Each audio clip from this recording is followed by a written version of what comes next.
ছোটদের শাপলা ফুল আঁকতে প্রথমে আমরা একটি এভাবে পাপড়ি ড্রয়িং করব। এভাবে সুন্দর একটি পাপড়ি আঁকলাম। এরপর দেখুন এখানে ছোট্ট করে 1 2 3 4 আবার ঠিক একই রকম করে 1 2 3 4। এবার আবার আমরা কি করব, এখান থেকে দেখুন এভাবে এটার সাথে মিলে দিব, আবার এটার সাথে এভাবে মিলে দিব।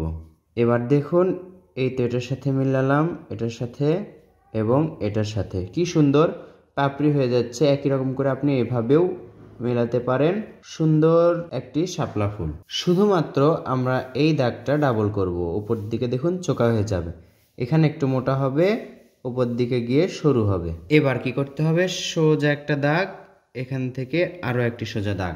এবার এখানে দেখুন এভাবে এবং এভাবে।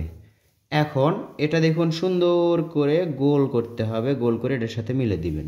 এবার এই পাশে আরো একটি পাতা আঁকবো আমরা, এই তো। এবার একটু করে পানির ঢেউ এদিকে ওদিকে এই পাতার আশেপাশে দিতে হবে, একটু করে পানির ঢেউ। তাহলে দেখুন কতটা সুন্দর লাগছে এই শাপলা ফুলটি বা পদ্ম ফুলটি। এভাবে শিখুন, সোনামণিদেরকে শেখান, ড্রয়িংকে সহজ করুন। ভিডিওটি কেমন লাগলো কমেন্ট করে জানিয়ে দিবেন, ভালো লাগলে লাইক করবেন।